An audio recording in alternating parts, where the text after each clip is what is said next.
Welcome to Wayne's Old Time Radio Page channel. I'm Wayne, your host.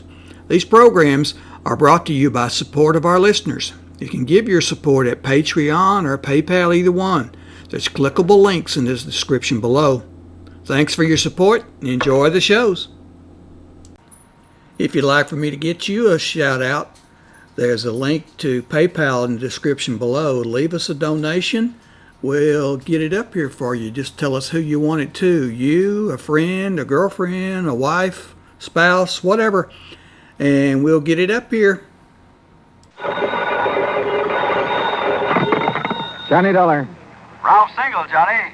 At Mono Guarantee Insurance Company. Oh, hi, Rip. How's Hollywood's most eligible bachelor? Listen, do you know who Hildegard Ransom is? Are you kidding? That gal's coming out party hit the society column of every newspaper in the country. Yeah, I know.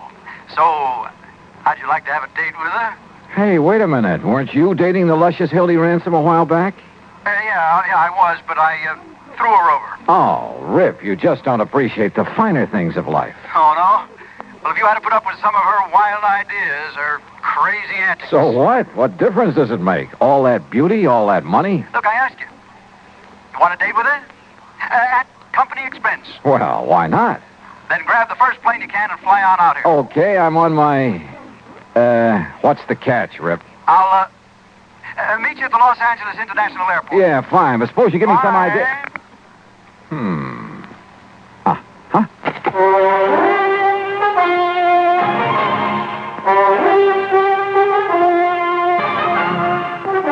Bob Bailey in the exciting adventures of the man with the action-packed expense account, America's fabulous freelance insurance investigator. Yours truly, Johnny Dollar.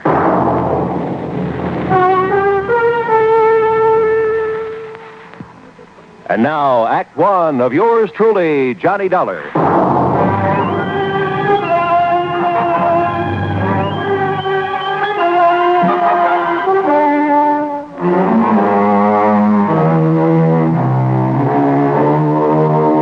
Expense account submitted by Special Investigator Johnny Dollar to the Mono Guarantee Insurance Company, Los Angeles office.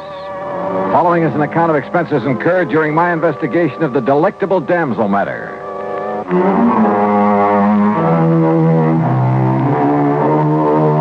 Expense account item 1, $107 even, Hartford to New York, and a DC-7 mainliner to Los Angeles. Single is a good name for Rip. He has a knack for meeting wealthy, important people, particularly women. Yeah, they practically swoon under his spell, and he sells them insurance. I'm not sure I approve his love 'em and leave 'em tactics, but it's no wonder he knew Hildy Ransom, heiress to a couple of $1 million. Hi, Johnny. But he hadn't told me why he wanted me to meet her, and I was sure it wasn't just for a date. Daydreaming, Johnny? Huh? Hey, your baggage is right here on the rack. Come on.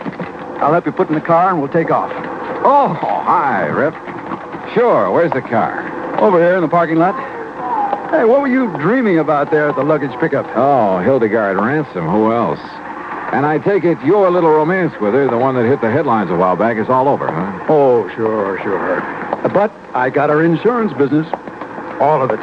And, Johnny, if I had to, I could live off the premiums of that one account alone. And it must be pretty big, because if I remember the way you live, fancy clothes, fancy apartment. Well, you can't take it with you, boy. Besides, it's all good for my business. Here we are. Hey, you like this little old truck? The little old truck was a brand new Eldorado Biarritz. Special paint job, gold fittings instead of chrome. Every accessory you can think of, including a bar in the back seat. Yeah, Playboy, party boy, Rip Single hadn't changed a bit. And if you make contacts, make them right where the money is, and if it's a pretty girl that has the money and you can charm her into your arms, baby, you made a say. Okay. Now tell me, Rip. Johnny, did you ever hear of the Cape Star? What's that? Well, it's an emerald. As big as a robin's egg in a 14-carat mounting loaded with diamonds and rubies. A brooch. Value, nearly 300,000 clams. This Hildegard Ransom owns it? Uh-huh. Or did. How'd she lose it? Well, all I know is that she called me and she said it was missing and that she wants me to go out and have a look. Out where? Well, I don't want that wacky dame to get her hands on me again. Now, you heard of some of her crazy escapades. Like the time she flooded half of the Bel Air estates. The what? Well, she didn't like the looks of a fire plug on her 5 acres up there, so she had the gardener plant some dynamite under it. Oh, brother. Well, I gotta do something for laughs, she said. Oh, the old story of the idle rich with too much time on our hands, huh? Yeah, that's right. Well, that kind of stuff can lead to trouble sometimes. Where is she, Rip? Bel Air, did you say?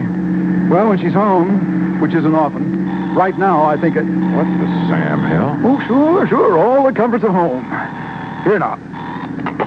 Hello? RHS 1121. That's right, operator. One moment, please. I have a call for you. Oh, thanks. Oh, brother, when I get rich enough to put a mobile phone in my car. Oh, it doesn't cost much. As a matter of fact... Rip Single, are you coming out here to see me or aren't you? well, now, Hildy... The 5th time I've called. And, Rip, if you don't do something about my loss of the Cape Star, you call the police. Well, sure, of course. I might have known you would. So they'll tell the papers. More publicity for you in that lousy insurance business. But, Hildy, I always notify the police Well, you know what that means. It means reporters, photographers, cops, half the town falling all over themselves when I get in. Look, Hildy... So if you or somebody else, and I don't mean the cops, if you don't get out here, I'm... Darling, You know what, I'll cancel every policy I have with you. My own, the houses, the cars, this old tub, everything. Here, will you take this, Johnny? Yeah, sure. Hello? Hello, didn't you hear what I said? Look, miss, What? Who's that? Johnny Dollar. Johnny. So we got you. Well, now we'll have some action. Because you'll come out here right away, won't you? Hmm? Well, that But depends. I don't know what to do. The Cape Star Emerald gone, and Rip's so busy he can't leave his office.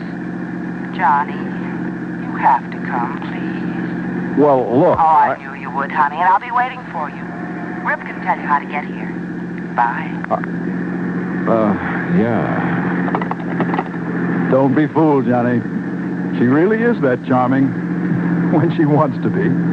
Okay, Rip, take me to her. Not quite. Huh? That old tub she mentioned is her 165-foot diesel yacht. What? And near as I can guess is about 70 miles offshore. Well, you expect me to walk? Oh, she also has a cruiser. A 58-footer parked down at Balboa. You can go in that. Then you'd better swing around, brother. We're driving north. Oh, there's a private airport up here off Sepulveda Boulevard where I keep my plane. Your own plane? Sure. Holy smoke.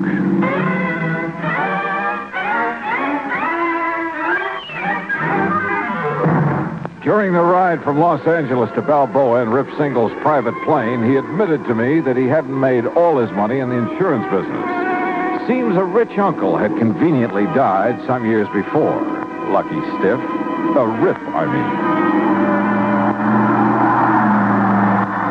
Look, all I know, Johnny, is that Hildy took the Cape Star Emerald along with her on this yachting trip, and now it's gone. Yeah, how much of a trip?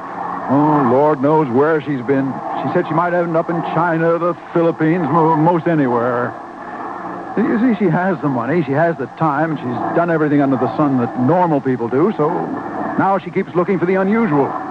Anything for a thrill. Yeah, well, when did she discover the stone was missing? She radioed to me today. From out on the high seas? Yeah.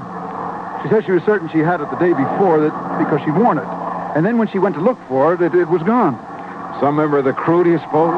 Oh, I don't know. Maybe she dropped it overboard. You mean purposely? To collect the insurance? Who knows? Oh, but if she has so much money... Oh, who knows? Maybe she hasn't lost it at all. She just wants company.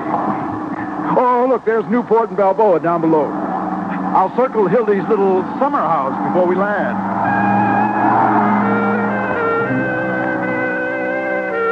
Hildy Ransom's little summer house turned out to be a mansion right on the waterfront.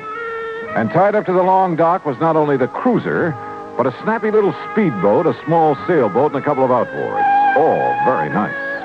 Not so the skipper of the cruiser. No, my orders the last time I spoke to the Hilda Moral were to take you out to her, Mr. Single, nobody else. Look, we just talked to Miss Ransom by radio, and she wants you to take Mr. Dollar out there. And I tell you, my last orders Well, were... forget your last orders. Hey, said look. those were my Hey, orders. wait a minute, please. Skipper, have you got a radio on this cruiser? Of course. All right, then. Make contact with the Hilda Mora. Find out for yourself. Okay, I'll do it. At the same time, you can get her position, okay? We'll see. Well, give dear Hildy my love, or whatever else you can think of. Anything that'll keep her from switching her insurance to somebody else. You are a louse, aren't you? You don't like me, do you? No. Were you ever really serious with her, Rip? Yeah, sure, but I'm just not the marrying kind. So, Johnny, the field is clear for you. Huh? And if you want to latch onto a few $1 million, she's really mighty sweet, attractive gal. Well, let me know how you make out, Johnny. Oh, and please, find that emerald. I beg your pardon, sir. Yeah? We're ready to sail whenever the gentleman's ready. Okay, Skipper, let's go.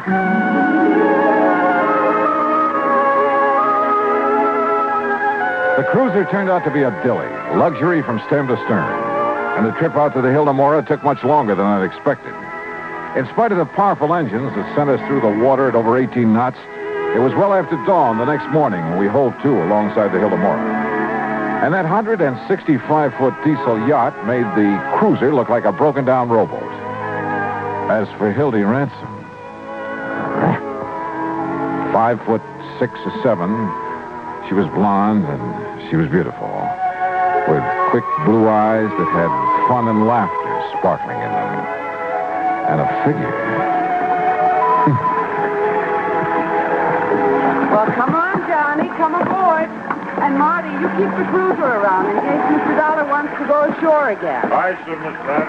Hi, Johnny. Welcome aboard the old tub. You call this floating palace a tub? Well, after the holes that got shot into it, it's a wonder we're still afloat. You've been shot at? Off Formosa on the China coast. We had a ball. For a while, I thought some of the red aircraft were going to strafe us one night. Holy. But it got too dark for them, and the captain, the old fuddy-duddy, turned off all our running lights, and we headed out to sea again. What under the sun were you doing off the China coast, Miss Ransom? No, it's Hildy. Oh, just finding out what goes on in the world. You know what I really wanted to do? What? Pay a visit to Joe and Lai. The Red General? Why not? But they wouldn't let us ashore long enough without a lot of fuss and bother, so... Now, let's go into my quarters and talk about the Cape Star. Yeah, okay. I could kill that Rip Single for not coming out here, but I'm so glad you could. You're even better looking than I'd heard. Huh? Are you as much of a wolf as Rip says you are? Oh, well, now, wait a minute. Okay. I'll find out for myself. It might be fun finding out. Johnny? For a minute, I began to wonder. Maybe Rip wasn't the only one in this affair who turned on the charm to further his own ends. Hildy Ransom, let's face it, was a wealthy ne'er-do-well who'd do anything for a thrill. Couple her with a character like Rip Single. Yeah, I wondered. But then, walking along the deck with her, I saw something that suddenly changed my mind. One of the crew who ducked into a doorway when he spotted me. Who, I wasn't sure. But I had a sudden mental image of his eyes, somewhere in the past, looking at me over the sights of a gun.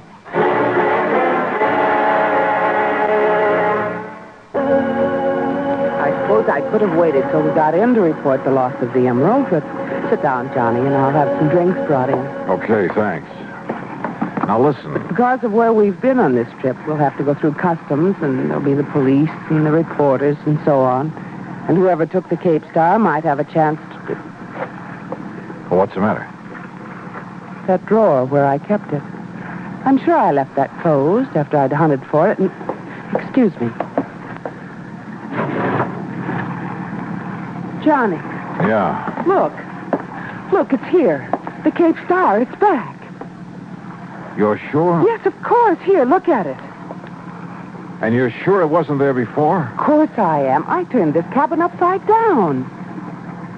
Hildy, this isn't some kind of a gag, is it? What? I mean, you're having me come all the way out here to find something that wasn't lost after all? Johnny.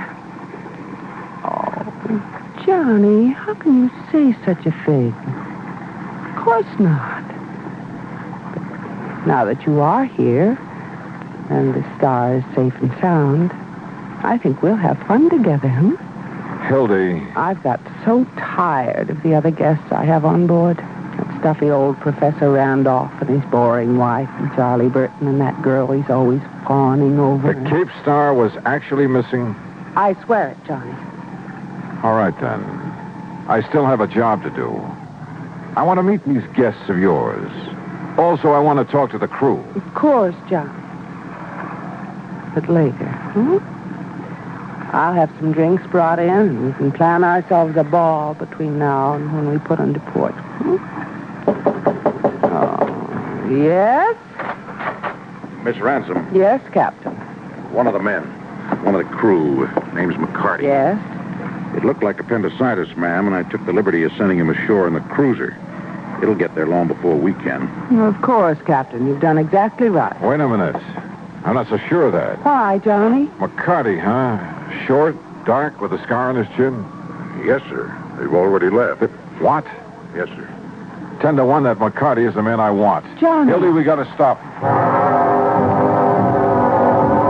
A radio call to the cruiser brought no response, and I had a sneaking suspicion the skipper of it had a gun in his back, a gun held by the supposedly sick McCarty. And the yacht, despite her size and power, could never catch up with that cruiser in 1,000 years. If you're right, Mr. Dollar, we'll radio to the Coast Guard to intercept it. But I couldn't be sure that I was right. And then I noticed the speedboat slung between davits on the yacht's afterdeck. Of course, Johnny. And I'll go after them with you. Oh, no, you won't. Just for kicks, huh? Please. No. Then 6, 8, 10 minutes later, however long it took to get the speedboat overside, the first mate and I were tearing across the ocean in pursuit of the cruiser. That cruiser will do an even 20 knots if he opens her wide, Mr. Dollar. But she's no match for this baby. Then pour it on. Come on, you see him yet? You sure do, dead ahead. Yeah, I see him too. Well, where's the skipper? McCarty's up in the bridge alone. Hey, look out, that puff of smoke. He's shooting at us. And hang on, I'm going to swerve around. But he'd never hit us at this range anyhow. Stay down low. He might get lucky. You got a gun to answer him? No. Well, there's a very pistol. Use it for shooting up the stress flares. Where is it? This cabinet under the dash. You see it? Yeah, right. It's no match for a 38, but if you can swerve us in close enough, keep swerving. Right. Hey, look. He's having to reload. Then get us in there fast. Here we go. Well, let him have it. Let him have it. Yeah. Hey, you got him. You got him. Come on, give me another load. Here, Dollar, right here. Watch him, huh? He's changing course. Hey, you're right. Look out, he's turning into us.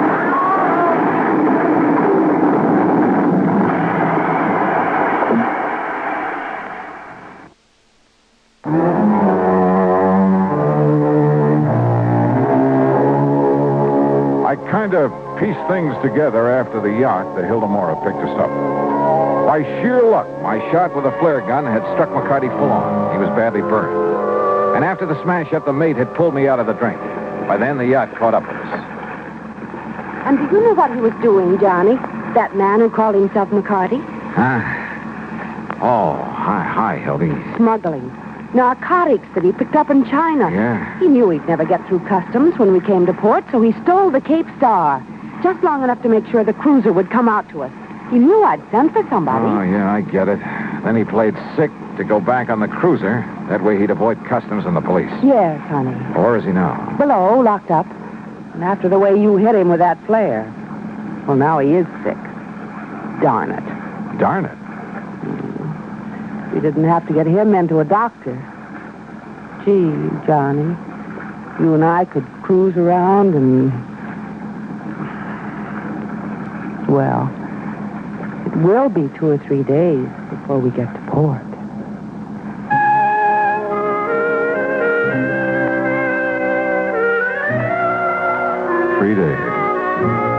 And what a 3 days. But, oh well. Expense account total, including transportation back to Hartford, $230 even. Remarks? It's funny, isn't it? You never know what you're going to get into when you take on even the most routine kind of case. Yours truly, Johnny Dollar.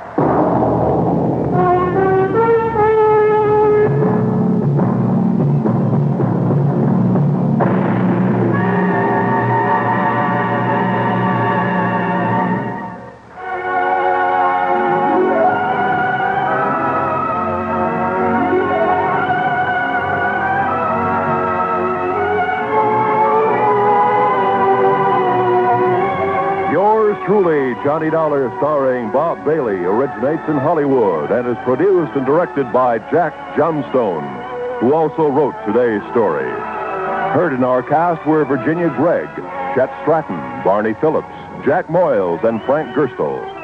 Be sure to join us next week, same time and station, for another exciting story of yours truly, Johnny Dollar.